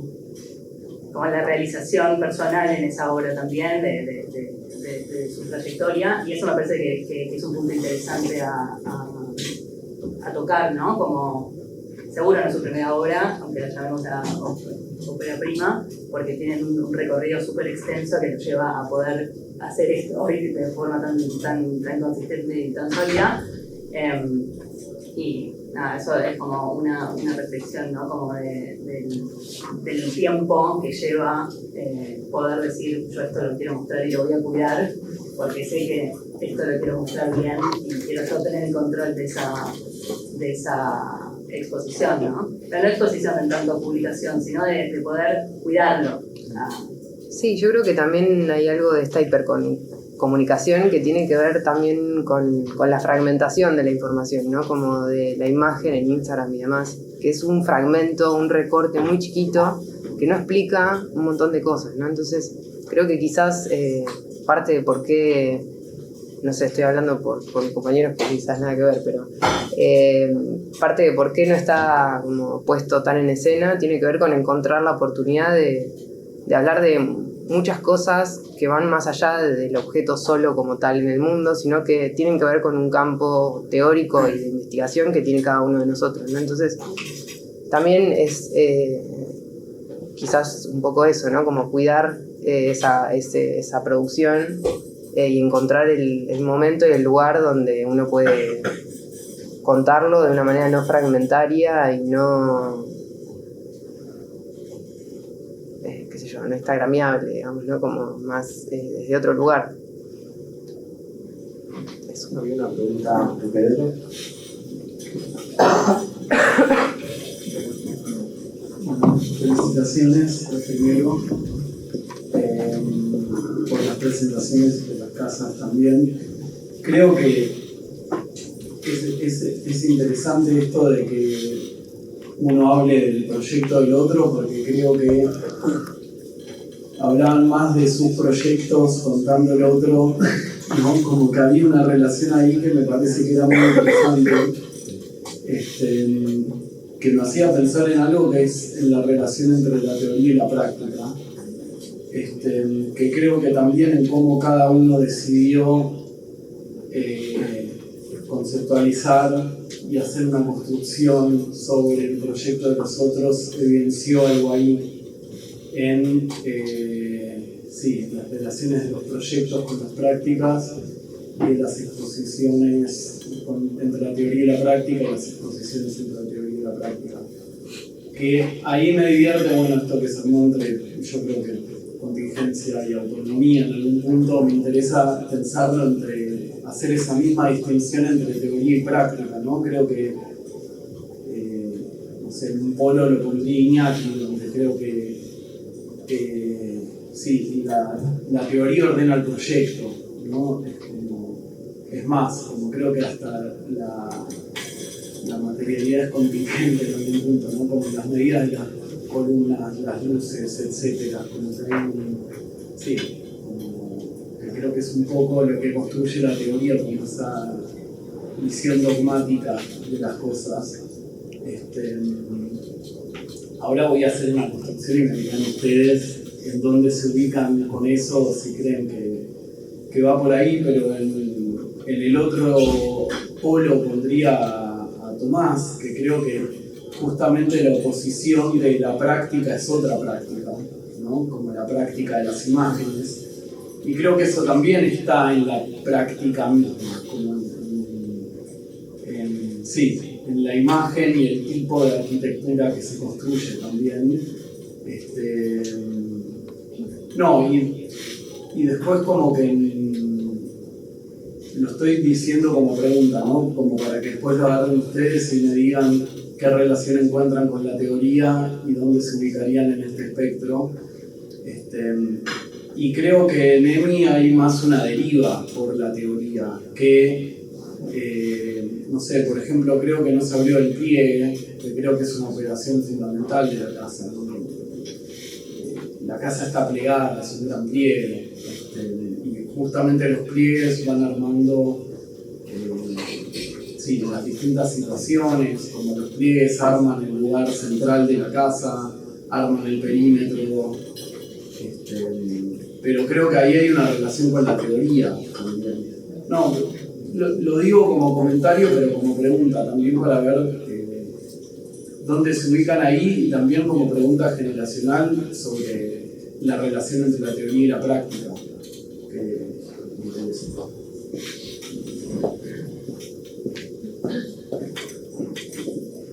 Sí, en algún punto creo que quizás al menos desde mi lugar, el abordaje que tengo también en la relación con la práctica está muy mediada por la construcción del dibujo, ¿no? Entonces hay operaciones dentro de la casa que construyen sentido a partir de la reconstrucción de estos dibujos. Y por eso es que aparecen también estos dibujos que puso Tomás en la presentación y que yo se los di, ¿no? Porque de alguna manera creo que no tiendo a partir de un fundamento inicial, sino que también los voy construyendo a través de los medios con los que voy trabajando para producir el objeto, digamos. No sé si responde, pero bueno, es una posible respuesta. Está bueno el tema. En mi caso es evidente, me canta casi de manera obvia, pero haber hecho la obra vuelve a revisar mis intereses sobre esa teoría o investigación que sigue abierta, entonces siempre teoría y práctica se retroalimentan en ese sentido. Me parece que los tres proyectos tienen teoría, pero quizás la usan como herramientas en distintos momentos. No sé por qué. Sí, tal vez esta pregunta es más fácil responder por uno, por los chicos. En nuestro caso, primero también esa distinción, que trabajo con dos personas más y que así como estamos queriendo generar tensión acá productiva, eso es constante en el estudio, porque estas relaciones entre aceptar que algo sea como parece ser lo correcto o como parece ser lo útil o lo que funciona mejor o lo más bello, lo más subjetivo o lo más objetivo, son tensiones, y en esta graduación que planteamos entre estos tres proyectos, adentro del estudio de esa graduación pasa lo mismo, hay esas diferencias, y muchas veces los resultados son algo en el medio de ese triángulo, y en ese sentido, con diferencias, creo que los tres tenemos una relación no tan directa con la teoría, o mejor dicho, con esto con el archivo cultural de la arquitectura, de saber mucho de referentes, poder explicar obras de otros. Somos bastante brutos en ese sentido. Y construimos las lógicas muchas veces, principalmente a través de las discusiones entre nosotros y de hacer de abogado del diablo de lo que está diciendo el otro. Y también por mucho capricho. El capricho de tomar pocos referentes en vez de conocer muchos, tenemos pocos y a veces vamos ahí de forma directa, tal vez. Creo que eso lo mostraba Iñaki también con, no sé, la planta baja de la casa CP de Adam Fayden, ciertas relaciones de técnicas, tal vez, por más que sea una planta completamente distinta. Y muchas veces hay un juego y una tensión entre los tres de alguien planteando algo mucho más conceptual y más abstracto y el otro tensionando desde la técnica o tensionando desde una conceptualización, llegando desde otro lado. Un poquito relacionado a lo que dijiste. Bueno, no sé si hay preguntas o comentarios, audiencia. Bueno, sí. Si es así, Emi, Tommy y Niña, muchas gracias a todos. Gracias.